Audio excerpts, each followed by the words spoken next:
Ini paling gerbang yang dikatakan Cak Mi tadi, katanya gerbang gaib gitu. Lagi gitu. Mau langsung merinding semua ini. Itu kayak di belakang saya itu. Saya ditepuk pundak saya. Dia bilang, Jadi "Ojo aneh-aneh."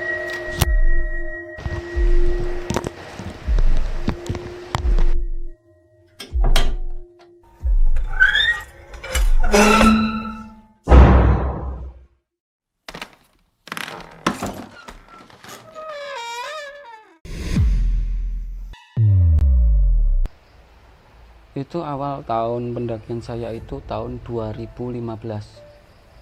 Saya itu rencana baru sendiri. Jadi ketika eh, mau mendaki Gunung Raung itu, saya mencari teman. Terus saya share ke grup itu. Awal mula itu ada 5 orang yang respon mau ikut gabung. Tapi setelah hari hanya ternyata mereka udah pada sibuk. Jadi tinggallah saya 3 orang yang berangkat ke Gunung Raung itu, 3 orang dari Jogja. Saya itu ditemani oleh kawan saya yaitu Mas Panca, dan yang satu rekan saya dari Bogor itu Mas Cule. Nah, jadi untuk Mas Cule itu punya kontrakan di daerah Jogja. Pertama kalinya saya mendaki Gunung Raung ya cukup mistis sedikit lah, karena baru pertama kali. Entah itu karena apa juga saya tidak tahu. Nah, setelah saya bertiga ini sudah mantap untuk mendaki ke sana, dimulai langsung perjalanan. Dari Jogja kami berangkat itu bertiga pakai 2 motor. Mas Panca sendiri, sedangkan saya sama Mas Cule itu boncengan. Mulai dari Jogja langsung berangkat pakai motor itu, jadi lewat jalur lintas selatan. Dan sebelumnya saya sudah mengabari untuk dari, jadi saya buka apa itu namanya, informasi lewat blog atau apa itu website itu, dan saya mendapat kontaknya Cak Mi dari Basecamp Regas. Itu saya lupa kalau berangkat jam berapa itu. Yang jelas saya berangkat itu malam, oh ya jam 10, jam 10 kita berangkat jam 10 dari Jogja. Kita lewat jalur lintas selatan. Saya mampir di Pacitan dulu untuk pas acara Honda. Jadi kita mampir di sana kurang lebih sekitar sampai Pacitan itu sekitar jam 12 malam. Habis itu kita membuat KTA untuk acara Honda Bike. Kita makan di sana sekitar kurang lebih jam 1. Kita berangkat lagi menuju ke Banyuwangi. Setelah itu kita terus jalan sampai Ponorogo. Kalau tidak salah itu udah mau subuh itu. Kita sudah ngantuk, langsung kita cari Hotel Merah Putih atau sering apa itu pom bensin. Kita jadi istirahat di situ untuk karena sudah ngantuk banget serta kita sudah lelah. Jam 7 kita dibangunin sama orang yang mau ke WC itu.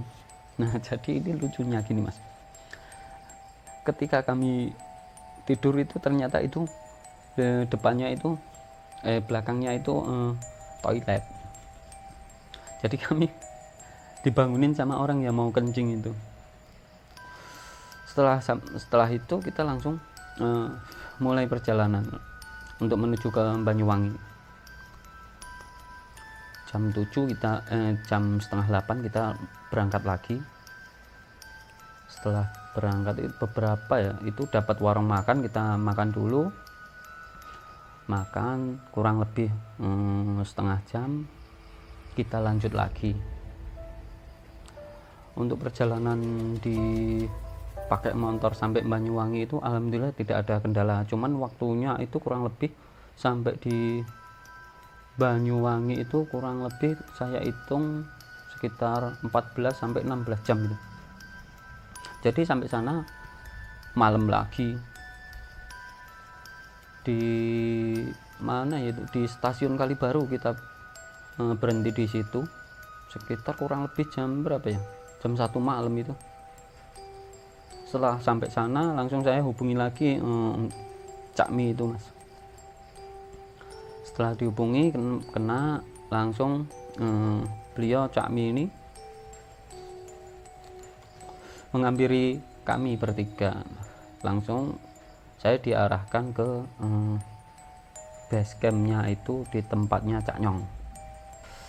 Di pagi harinya kita mulai mencari bahan-bahan untuk bekal kita ke Gunung Raung itu. Setelah bekal terpenuhi, airnya kita bawa banyak itu, karena disuruh disuruh Cak Nyong untuk membawa cukup banyak, minimal satu orang itu kita bawa 7 liter ya. Jadi kita bertiga itu tasnya gede semua itu. Nah ini yang paling paling enggak ada persiapan ini masalah tali. Jadi dari rumah itu memang kurang literasi kita, taunya kayak gunung-gunung biasa enggak pakai tali, ternyata harus pakai tali. Di situ kita sepakat untuk tidak mau sampai ke puncak sejati. Di rencananya kita cuman mau sampai di puncak bendera saja. Jam 8 kita persiapan udah selesai. Kita ditanyain sama Cak Mi itu mau pakai jasa ojek atau tidak untuk menuju ke pos 1 basecamp Pak Sunaryo itu. Ya kita awalnya tidak tahu kalau jalannya masih cukup panjang, jadi kita pengennya tidak usah ngojek. Nah setelah itu Cak Nyong gini beritahu pakai ojek saja, soalnya jalannya cukup jauh, kalau mau jalan kaki kurang lebih 3-4 jam. Kami bertiga juga kaget itu pertama kali, ternyata lama juga nih. Terus saya tanya berapa Cak ojeknya gitu. Per orang biasanya 70.000 itu. Wah cukup mahal, tapi kita karena duit pas, tidak tahu kalau ada ojek yang kayak gitu, jadi kita tetap cobalah, nanti gampang lah, gampang pas turunnya nanti kita. Setelah kita sepakat untuk 3 orang itu ngojek, kita langsung naik ojek untuk menuju ke pos 1 basecamp Pak Sunaryo itu. Dari awal itu langsung kita ojek meliuk, nanti melewati perkebunan kopi, ada tebing jurang juga itu, melintasi kayak aliran sungai itu. Ya memang benar itu jalannya masih jauh.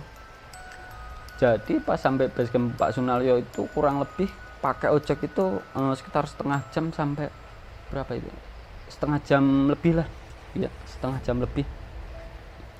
Pantesan makanya harganya segitu gitu. Setelah sampai sana kita langsung ketemu Pak Sunaryo sama emak itu. Setelah persiapan doa sudah kita langsung jalan. Dari awal pertama kita jalan, ini jalan masih cukup ndak landai, tapi juga naik cuman sedikit-sedikit itu. Masih melewati kebun kopi, kita jalan lurus terus, habis itu ada cekungan sedikit, habis cekungan sedikit langsung naik lagi, ambil kanan lurus sampai jauh itu. Nah dari situ kita itu ketemu yang pohon bolong itu, kayak pohon bolong, tapi itu memang jalurnya di situ. Nah ini Mas Panca ini bilang, loh iki Pak M, ini Pak apa ini paling gerbang yang dikatakan Cak Mi tadi, katanya gerbang gaib gitu. Ya kita lewat saja. Wah ini tuh ternyata gerbangnya. Nah itu celutukan dari Mas Panca sendiri. Setelah itu kita langsung jualan lagi, kurang lebih berapa itu naik, jadi itu naik terus, paling landai cuman sedikit-sedikit itu. Tibalah kami di pos 2. Jadi dari pos 1 Pak Sunaryo sampai pos 2 itu kurang lebih jam berapa ya, kemungkinan jam 12 kayaknya. Yang jelas itu memakan waktu 3-4 jam untuk dari pos 1 sampai pos 2 itu. Memang panjang itu jalannya itu. Setelah sampai di sana kita langsung makan sedikit. Yang dari pos bawah kita memang bawa bekal. Di situ kita masih belum ketemu sama pendaki lain. Cuman kita bertiga itu. Soalnya kita berangkat paling awal. Yang belakang masih ada sih. Soalnya ketemu di Pak Sunaryo itu. Rombongannya itu kayaknya rombongan Surabaya itu. Setelah dari pos 2 kita jam 1 mulai berangkat lagi. Karena Cak Mi itu bilang kalau mau camp paling enggak kita suruh camp di pos 4. Karena pos 3 atau pos 2 itu tidak rekomendasi katanya. Itu kita langsung berangkat lagi jam 1 dari pos 2 menuju ke pos 3. Bukan pos 3 sih, camp 3. Kita berangkat tuh. Dari situ jalan masih landai kanan kiri, kadang ketemu jurang, kita langsung pindah punggungan lagi, naik lagi sampai pos 3. Itu kurang lebih jam 2:30. Kita istirahat sebentar, habis azan asar kita mulai naik lagi untuk ke pos 4. Dari camp 3 sampai pos 4 itu ini jalannya udah mulai terjal ini. Jadi ndak kayak yang pos 1, pos 2, pos 3 itu ndak. Ini sudah mulai nanjak ini. Jadi jalur Gunung Raung sendiri itu ini melewati punggungan jalurnya itu. Jadi kanan kiri memang ada jurangnya itu. Kita naik sedikit, langsung naik nanjak. Di pos 4 itu 4:30 dan masih wajar-wajar saya, tidak ada kendala apapun. Sesampainya di pos 4 kita langsung mulai mendirikan tenda. Kita langsung bongkarin tas karil kita langsung keluarin barang-barang, kita keluarin tenda, kita keluarin alat masak. Jadi kita bagi tugas. Di pendakian ini kita bawa 2 tenda yang kapasitas 2 itu, Mas. Rencananya kan yang 2 tenda itu, yang satu buat aku sama Cule, dan yang 1 tenda itu Panca beserta barang-barang kami ditaruh di situ. Aku sama Mas Cule bangun tenda, sementara Mas Panca itu masak. Jam 5:30 kita udah selesai bangun tenda. Tiba-tiba yang rombongan yang dari Surabaya itu udah pada datang. Sekitar berapa ya? Kurang lebih 7 tenda di pos 4. Setelah masak selesai, kita langsung makan, kurang lebih itu jam 7. Kita keluar untuk tanya-tanya sama teman-teman. Oh, ternyata ini open trip. Ada yang dari Magelang juga, jadi kita bincang-bincang. Terus kita bicara sama siapa itu, Mas Manul atau sama Mas Catur. Kita bicara ngobrol-ngobrol, ternyata mereka komplit. Karena udah sering mendaki di Gunung Raung itu, persiapannya udah siap, karena mereka kan juga open trip. Kita bincang-bincang ngopi sampai itu masih sampai jam 9. Karena kita sudah capek, kita langsung kembali ke tenda, pamit sama teman-teman itu. Setelah kita balik ke tenda, kita ngobrol-ngobrol bertiga sambil ngerokok itu. Jam 9-an kita ada rencana, kita mending berangkatnya bareng yang teman-teman yang open trip ini. Jam 10-an itu kurang lebih siapa ini, Mas Cule itu tidur, sementara saya pengen buang air kecil, ya kencing. Saya langsung keluar, agak turun sedikit itu kencing. Nah di sini Mas, saya yang agak bingung ketika kencing yang di sebelah pohon itu kayak merinding itu di sini. Entah karena dingin atau apa saya kurang tahu. Cuman kan perasaan saya kayak gak enak gitu, tiba-tiba merinding.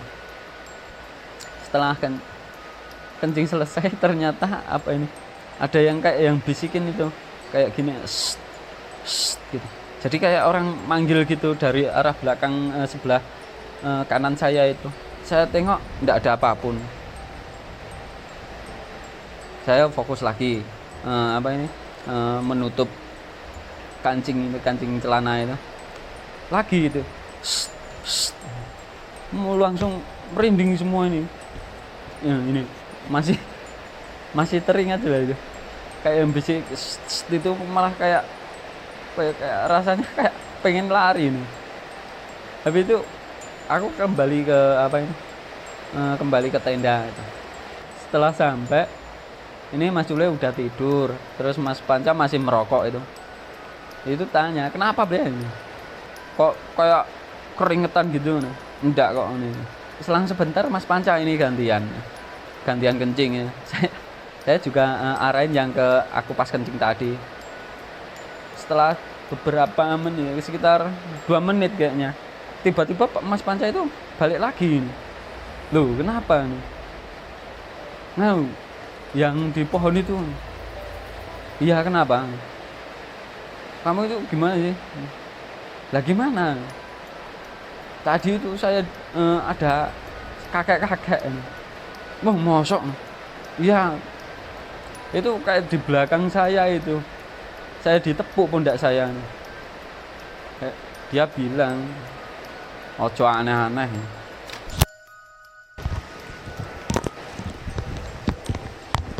Udah nggak apa-apa, udah kita minum aja, kita ngopi-ngopi dulu. Kurang lebih jam berapa nih itu, jam 10:30 itu, kita pas asik-asiknya asik-asiknya ngerokok sama ngopi, tiba-tiba tenda itu kayak digoyang bruk gitu. Kita berdua kaget nih, sampai si Cule itu kaget itu, bangun nih.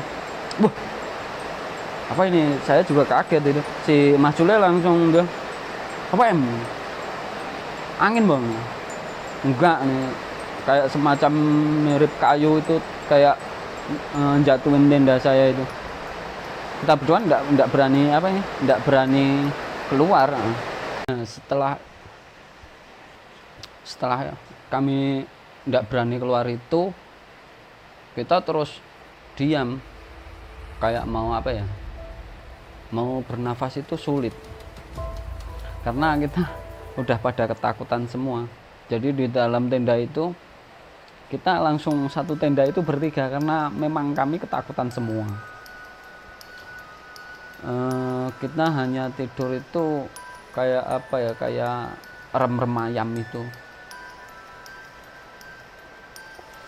Setelah cukup kurang lebih sekitar jam 12 kita sudah akhirnya bisa tidur. Hingga jam berapa ya? Hingga jam 4:30 ya, benar. 4:30 itu aku udah pengen kencing, udah nggak tahan. Jadi aku akhirnya bangunin Mas Panca maupun Mas Cule, ternyata tidak ada respon sama sekali. Akhirnya saya keluar sendiri. Saya ambil yang deket tenda itu, deket tenda, karena saya tidak berani yang sebelah pohon yang tadi sempat dibisikin tadi. Begitu keluar, wah, itu rasanya dingin sekali. Kalau nggak kebelet itu memang saya males untuk keluarnya, karena saking kebeletnya saya jadi beraniin untuk keluar. Setelah keluar, baru mau buka celana itu udah ada kayak semacam bayangan. Saya kira pohon yang di sebelah pohon tumbang itu ada kayak bayangan hitam gitu. Saya hanya termenung, kayak kaget orang gimana, nggak bisa apapun, nggak bisa teriak, cuman kayak sepaneng gitu. melihat itu nggak merinding sama sekali. Iya. Oh enggak mas, jadi ketika kami itu kayak kayak apa, sosoknya itu kak kayak memunggungi saya gitu. Kurang lebih 1 menit saya diam termenung itu, hingga si Mas Panca tanya, kenapa kamu itu? Hah? Langsung kaget kayak gitu aku. Iya begitu, enggak apa-apa gitu. Langsung Panca nemenin. Kebetulan dia juga kebelet katanya, cuman tadi ndak berani juga. Setelah itu kita kencing berdua itu mas. Jadi ini ada apa, ini tenda saya, jadi saya di belakang tenda ini, terus Mas Panca di samping tenda yang sini, kita kencing berdua di situ. Habis itu selesai, barulah langsung bulu kudu itu merinding lagi. So langsung masuk, Mas Panca juga ikut masuk. Jadi satu tenda kapasitas 2 itu buat 3 orang, sedangkan Mas Panca sendiri badannya kan agak gede gitu. Yang Mas Jule itu sebetulnya juga gede, gendut itu. Setelah itu kita lanjut tidur. Apa ya itu, tidak ada kejadian lagi itu sampai kita bangun pokoknya itu sekitar jam 8 kita baru bangun itu, jam 8 pagi. Setelah bangun kita langsung melakukan aktivitas masak untuk melanjutkan perjalanan untuk ke camp 7. Sehabis masak-masak selesai, kita langsung makan, sarapan, langsung kita packing tenda segala macam, kita masukin tas lagi. Di pos 4 ini kami tinggalkan 1 botol aqua yang gede itu, kita taruh di semak-semak untuk besoknya untuk pas turun. Jadi sebenarnya ini mengurangi beban kita juga. Setelah selesai itu kita langsung berangkat. Untuk yang tim yang dari mana ini, yang dari Open Trip Surabaya, ini mereka baru masak-masak, jadi kami tidak mau menunggu mereka, kami lanjut duluan aja pelan-pelan. Sehabis pamitan kita langsung jalan menuju ke camp 5. Dimulai dari pos 4 ini menuju camp 5 ini jalannya udah naik kita. Jadi di medannya Gunung Raung ini ternyata punggungan semua, jadi kita memang apa ya, kanan kiri itu jurang. Hanya untungnya ada pohon-pohon yang gede itu agak apa ya, agak mengurangi takut karena ketinggian itu. Jadi kita naik terus, paling bonus sedikit langsung nanjak lagi. Habis nanjak kita istirahat sebentar di camp Bayangan, habis itu kita lanjut naik lagi sampai di camp 5. Di camp 5 ini kita istirahat. Kita bincang-bincang untuk masalah apa ini, masalah yang semalam di camp 4 itu. Nah di situ ternyata Mas Cule itu tidak bisa tidur itu, katanya semalam bisa tidur nggak em? Nggak bisa ya, cuman yang habis jam 1 itu udah bisa, karena aku bangun itu ya karena kebelet kencing gitu. Saya nggak bisa em, soalnya kan yang belakang punggung aku kan menghadap munggungin tenda itu. Nah jadi ketika habis pokoknya sebelum kamu bangun itu punggung itu kayak ada yang garuk-garuk gini kan. Saya cuman diam aja, mau bangunin tidak berani juga gitu. Kita saling cerita-cerita itu. Nah di obrolan kita sambil merokok di camp 5 itu tiba-tiba ada apa itu, ada segerombolan monyet itu loh mas. Nah, gerombolan monyet itu tiba-tiba ada yang jatuh satu, cebuk, kita semua kaget semua gitu. Ya maaf kita apa kayak teriak kayak apa ya, misuh gitu loh, anjing gitu ya, pokoknya misuh itu bajigur ini gitu. Setelah kaget itu kita ketawa-tawa. Ternyata monyet itu jatuh karena di apa ini, kayak lari-larian sama teman-temannya itu. Ternyata banyak yang sekitar apa, sekitar di camp 5 itu, di pohon-pohon itu banyak ternyata. Habis itu kita langsung packing karena kita ya takut juga sebenarnya kalau bawaan kita direbut sama monyet itu. Kita langsung packing, kita langsung mulai lagi perjalanan untuk ke camp 6. Masih sama jalurnya menuju camp 6 ini, masih sama, terjal sekali ini. Bahkan ini kita sambil naik itu sambil pegangan, kayak pegangan tanah ataupun pegangan ranting, pegangan akar juga kita. Setelah melewati jalan yang cukup terjal itu, kita alhamdulillah sampai di camp 6. Kurang lebih kalau sampai di camp 6 itu, pokoknya di camp 5 itu kita berangkat dari pos 4 jam berapa ya, jam 9 sampai di camp 5 itu kurang lebih jam berapa ya, pokoknya 2 jam itu, berarti sekitar jam 11an sampai jam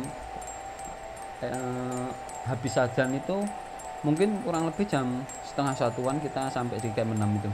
Kita istirahat di sana, kita makan lagi, kita makan yang memang dari camp 4 tadi. Pas habis masak itu kita memang nyisain untuk makan siang di camp 6 itu.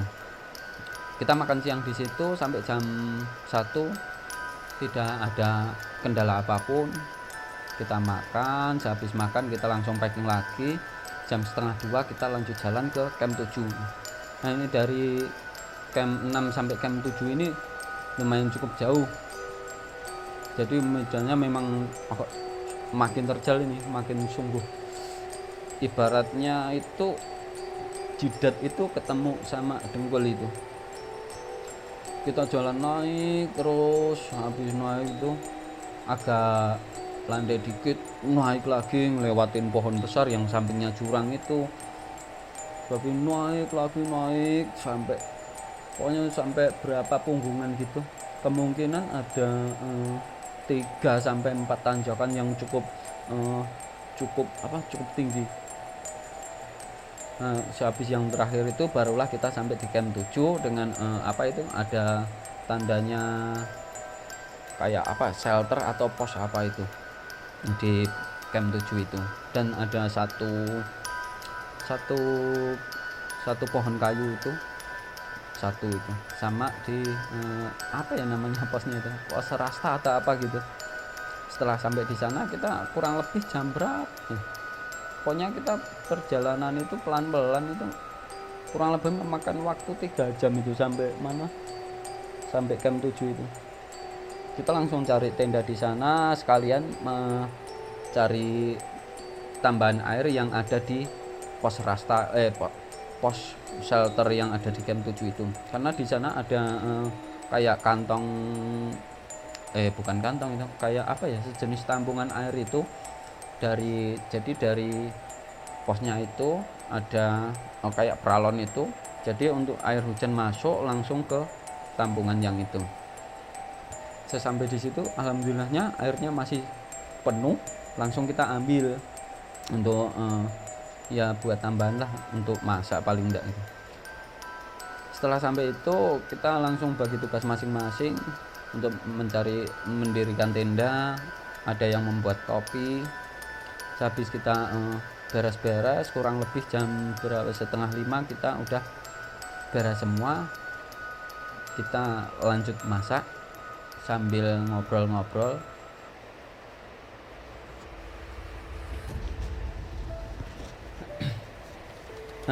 Menjelang 5:30 itu tim yang dari mana, yang open trip itu mereka datang, udah pada sampai semua. Mereka pilih tempat lagi. Kita memang yang open trip itu memang selalu menjauh dari tenda kami karena ya mungkin biar mereka lebih enak gitu, nggak mengganggu satu sama lain.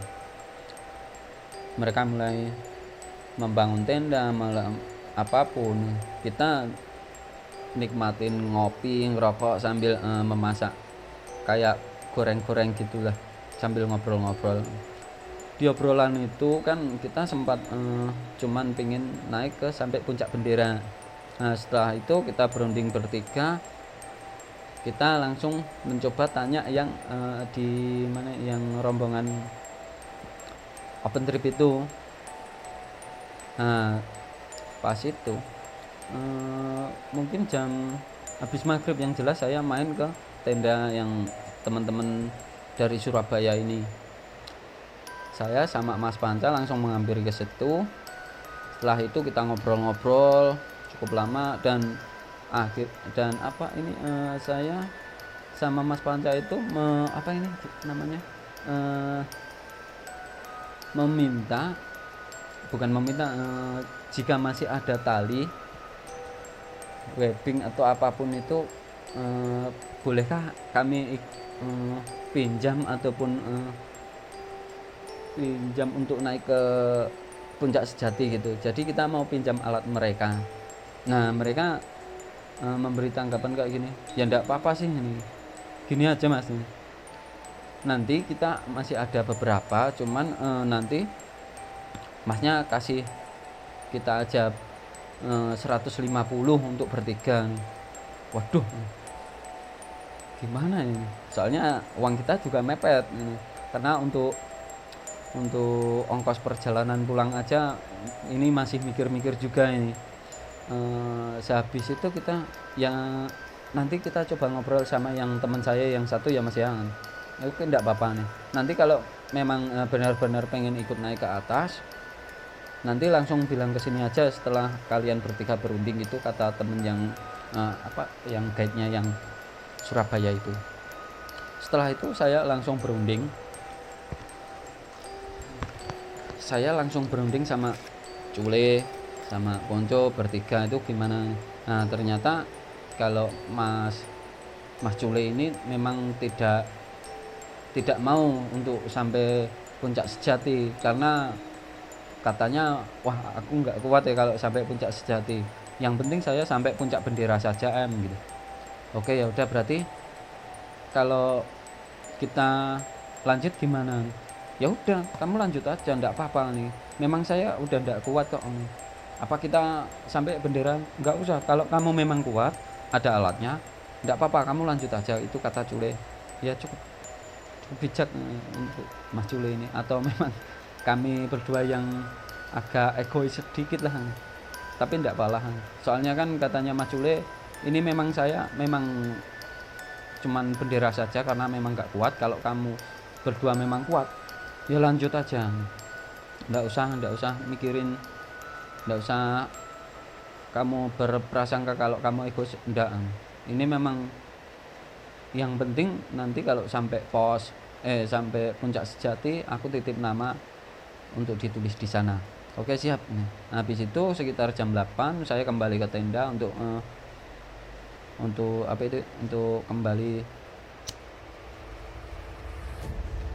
kembali ke porternya itu untuk kasih tahu kami jadinya hanya berdua mas ini.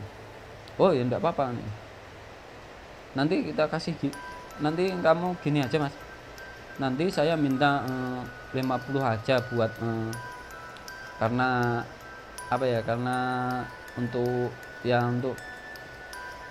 apa ya katanya, lupa saya, pokoknya dia meminta 50.000 aja gitu untuk kami berdua gitu. Setelah itu kita sepakat, jadi ya akhirnya kita bareng yang rombongan mereka. Tapi di situ mereka bilang kalau mau muncak berarti harus kamu bareng tim saya gitu. Untuk nanti kita mulai berangkat itu jam 1 mas, jadi kemungkinan jam 12 harus sudah bangun gitu. Oke siap mas. Habis itu kita pamitan untuk tidur karena juga sudah malam, karena jam 1 nanti kita langsung untuk ke puncak bareng mereka. Setelah selesai itu kita langsung kita buat apa itu, buat semacam burjo itu. Jadi dari kacang hijau itu kita dibuat burjo. Untuk pembuatannya aslinya cukup mudah kok Mas ini. Jadi kacang hijau itu kita langsung goreng, ndak pakai minyak. Jadi cuman kacang hijau itu doang. Kita sangrai sampai itu benar-benar kering, sampai kacang hijaunya itu pecah-pecah gitu. Setelah itu cukup lama digoreng sampai pecah, baru masukkan ke soblok yang sudah ada airnya. Setelah itu barulah digodok. Nah, itu akan mempercepat kacang hijaunya untuk empuk gitu. Itu tekniknya untuk memasak bubur kacang hijau. Setelah itu jam berapa ya, sekitar jam 9-an itu sampai jam 10 kita merokok sama menunggu burjo itu masak. Kita langsung tidur setelah kacang hijaunya itu masak. Habis tidur di camp 7 itu aman-aman saja, cuman anginnya yang agak kenceng, jadi kami semua kedinginan hebat itu. Jam 12 alarm kita udah bunyi. Setelah bunyi kita langsung bangunin semua teman-teman, langsung kita packing untuk ke puncak. Setelah packing selesai, kita langsung menuju ke temen yang porter Surabaya ini, open trip Surabaya itu. Setelah kami semua siap, kita berdoa menurut agama dan keyakinan kita masing-masing, kita mulai berangkat. Jadi kami di belakang, paling belakang kami bertiga. Jadi mereka yang guide-nya langsung naik. Wah, ini medannya benar-benar ini baru kata orang sana bilang ini baru mulai pendakian ke Gunung Raung. Kalau tadi katanya baru pemanasan. Jadi selama 2 hari kemarin katanya lagi pemanasan, dari pos 1 sampai camp 7 itu pemanasan semua katanya. Dan ternyata memang benar, dari camp 7 sampai camp 8 itu memakan waktu sampai 2 jam. Wah, itu jalannya naik terus, naik turun, agak sedikit belok kiri, naik lagi, pindah punggungan, naik terus sampai tidak kuat ya. Itu memang benar-benar kurang lebih memakan waktu berapa 2,5 jam kita. Padahal itu tidak bawa apapun, itu cuman bawa bekal untuk makanan ringan sampai air pun kita cuman bawa 1 botol jerrycan satu botol aqua yang gede itu. Setelah itu kita sampai di camp 8 itu kira-kira jam berapa itu? Jam 3-an. Di situ kita istirahat sebentar, habis itu kita lanjut jalan lagi untuk ke camp 9. Jadi dari camp 8 itu kita naik sedikit, habis itu langsung pindah punggungan. Enggak. Jadi dari camp 8 kita masih naik kurang lebih setengah jam, baru kita belok ke kanan, pindah punggungan, kita naik lagi, langsung belok kiri lagi, ganti punggungan, kita naik lagi, agak turun sedikit, langsung agak landai, naik lagi, landai, baru kita sampai di camp 9. Nah, di sini tempatnya agak luas sedikit untuk buat tenda kalau mau pengen camp di camp 9 itu. Setelah sampai di camp 9 kita istirahat sebentar sambil kita pasang tali untuk webbing, tali untuk harnas dari webbing kita buat sendiri-sendiri. Kalau saya memang udah bisa gitu. Kita pasang sendiri-sendiri, persiapan untuk tali. Untuk setelah semua selesai, langsung guide-nya langsung berangkat duluan untuk pasang tali di ekstrim 1. Jadi dari camp 9 itu kurang lebih jam berapa ya? Setengah lima kita langsung. Habis itu kemungkinan jam berapa ya, jam 5-an lah, jam 5-an kita langsung naik sampai di puncak bendera. Ternyata dari jam 9 sampai puncak bendera itu nggak lama, paling cuma 10 menit itu udah sampai. Nah sampai di puncak bendera itu kami sempat foto-foto bareng sama Mas Cule juga. Kita foto-foto sambil melihat matahari terbit, itu cukup bagus ya, bahkan tidak bisa berkata-kata, cuman foto yang bisa kita abadikan gitu. Kita foto, habis kita foto-foto, Cule langsung pamit untuk turun. Apa bener kamu berani, Cule? Iya, saya udah tahu. Nah, ini enggak apa-apa, kita naik ini. Iya, enggak apa-apa wes. Ya udah, kita salaman, pamitan, langsung Cule turun, kita mulai naik lagi. Oh iya, Cule itu turun ternyata sama yang bareng yang peserta dari Surabaya ini. Ada 2 orang yang tidak ikut lagi karena katanya juga udah kecapean, jadi mereka turun bareng Cule. Itu kenapa saya memang langsung lanjut ke puncak, karena alhamdulillah Cule ini ada temennya untuk turun lagi. Nah dari puncak bendera kita langsung lanjut jalan menuju ke ekstrim 1 itu kita langsung dari puncak bendera itu agak turun sedikit, habis turun sedikit landai untuk ke ekstrim 1, tidak ada nanjaknya sama sekali, kita cuman turun aja, tapi kanan kiri itu udah udah tebing semua, jadi kalau kita melakukan kesalahan sedikit pun kita fatal gitu. Udah tidak bisa, ya paling minimal itu ya patah tulang itu. Habis itu kita sampai di ekstrim 1, kita jadi ekstrim 1 itu tebingan, jadi harus pakai tali. Jadi kita pakai tali itu untuk naik yang kayak pokoknya tebing kayak gini. Oh, ada kok dokumentasinya, nanti bisa dikasih di situ. Jadi kita naik satu persatu gitu. Jadi naik satu orang ganti gitu sampai kita naik semua. Habis itu lanjut menuju ke puncak 17. Ya, puncak 17. Kita naik puncak 17, cuman kata guide-nya kita ndak usah ke puncak 17, jadi kita cuman melipir dari puncak 17 gitu. Kita ke kanan sedikit, pokoknya melipir dari kanan punggungan itu, kita melipir, habis itu lanjut jalan. Itu jalan kayak Sirotol Mustaqim katanya. Tapi kita jalan pelan-pelan. Ini saya sempat merangkak di situ karena kayak kaget, baru pertama kali itu naik ke gunung yang cuman jalan setapak saja. Kalau jalan setapak di hutan kan enak, tapi ini jalan setapak di punggungan, jadi kanan kiri itu jurang, sungguh ngeri itu jalurnya itu.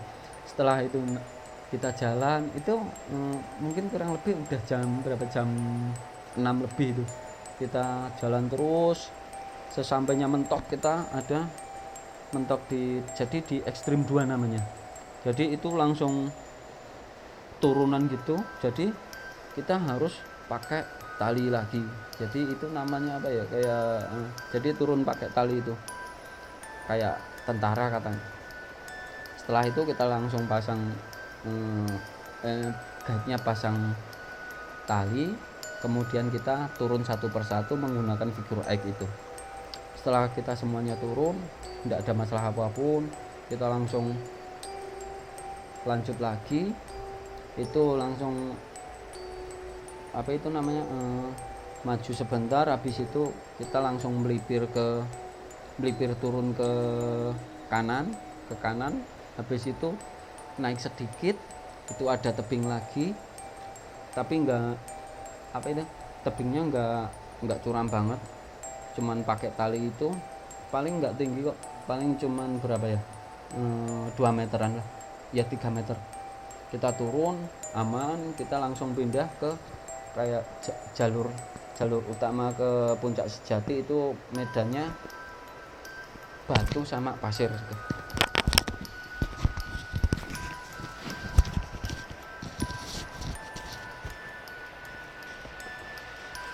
Setelah itu kita naik. Jadi katanya untuk naik itu kita harus menuju, pokoknya titiknya itu yang puncak tusuk gigi.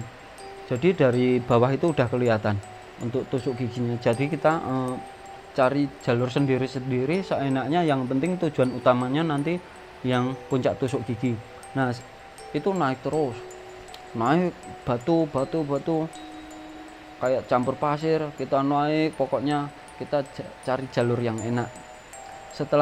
Sebelum sampai di puncak tusuk gigi itu guide-nya udah ngarahin yang sini gitu katanya, karena untuk menuju di jalur yang tepat itu sebelum tusuk gigi itu ada kayak goa gitu, jadi batu besar gitu, tapi kita masuk ke dalam gitu.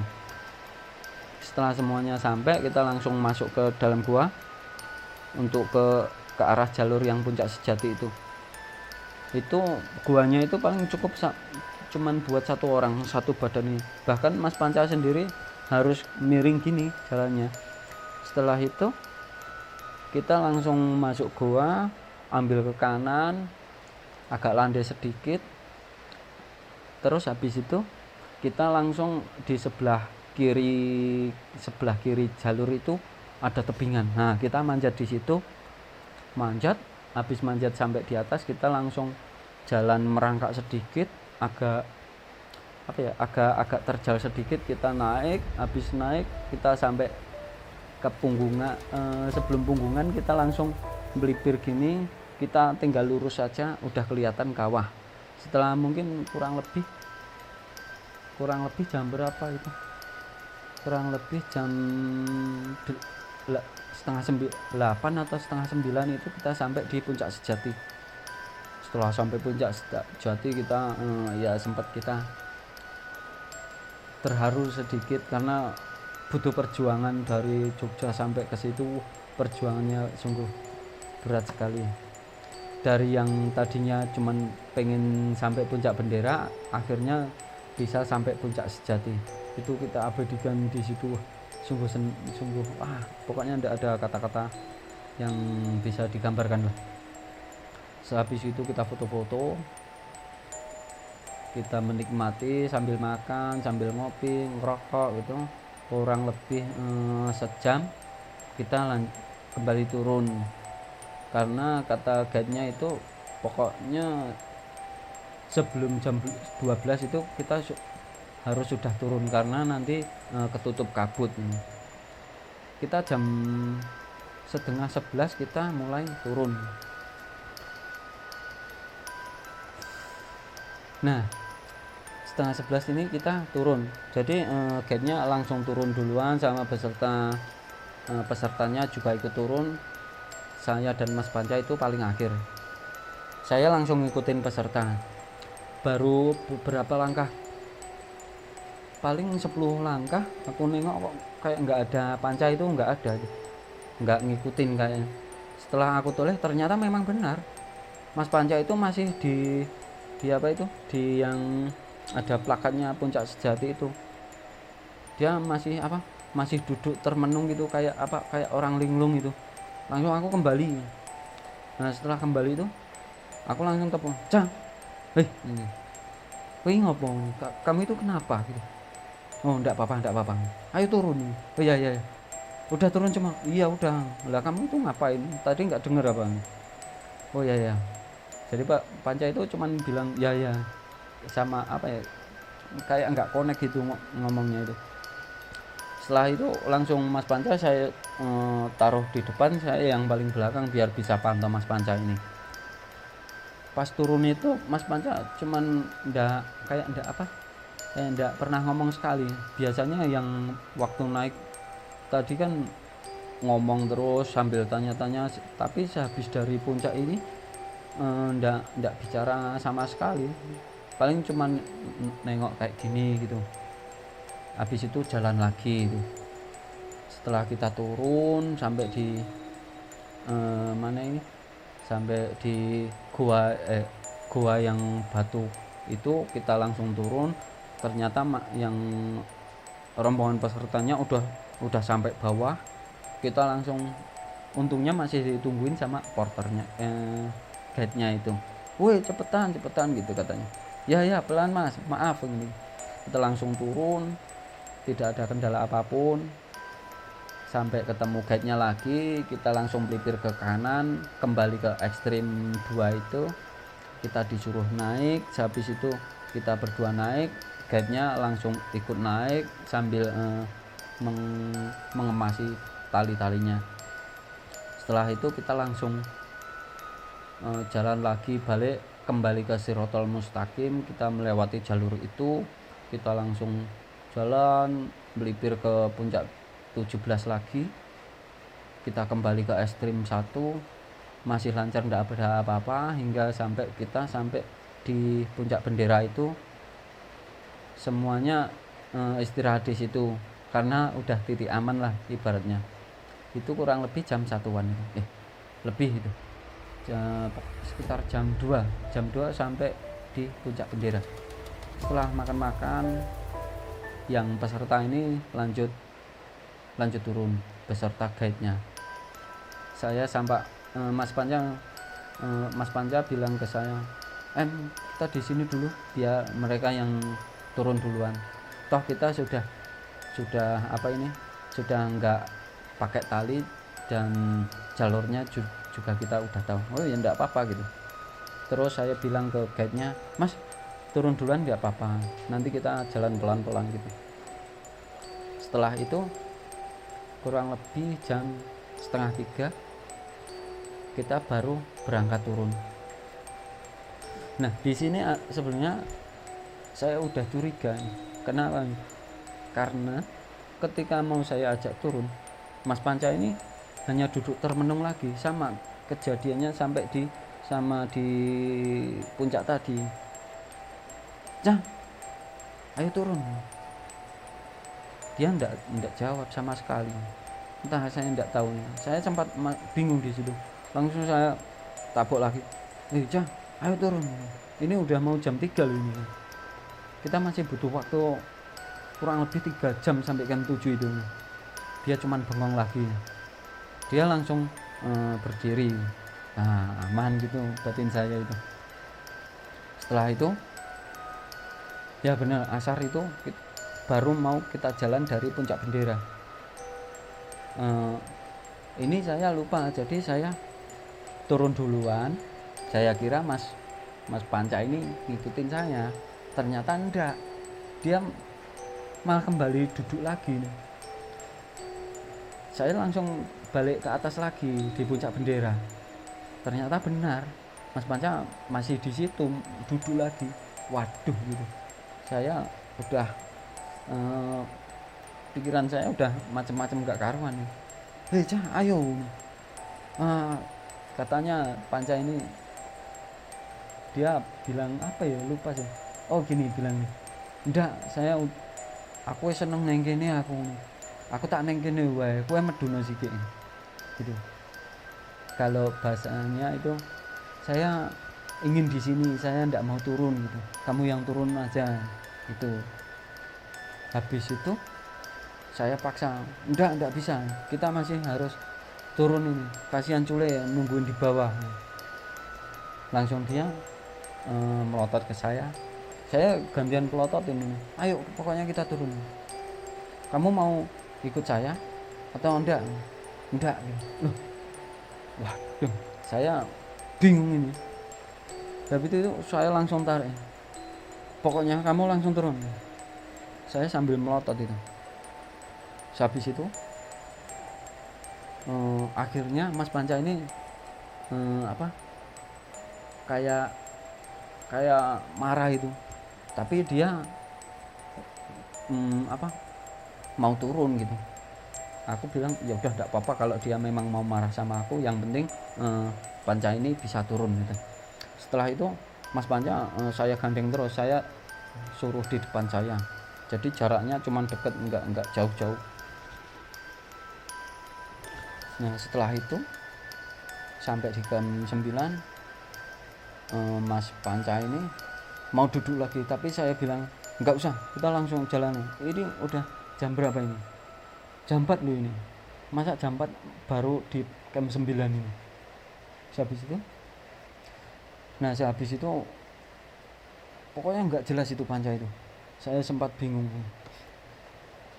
Nah untungnya Mas Panca ini masih mau ngikutin kata saya, dia mau turun ya. Walaupun dia nggak ngomong sama sekali.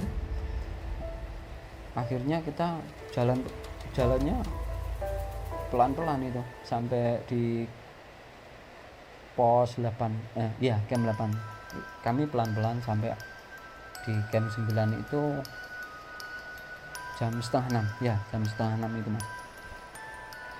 Setelah kita jalan pelan-pelan setengah 6 baru camp 8, dia mau duduk lagi, ayo kita langsung lanjut turun, udah malam ini, bentar lagi gelap loh. Diam gitu. Setelah itu, hei Cah, kenapa kamu itu? Langsung dia berdiri. Habis berdiri, saya juga ikut berdiri, takutnya kan kenapa-napa. Yang tiba-tiba Mas Panca itu langsung jalan, jadi jalannya itu cepet. Loh, Cah, tungguin.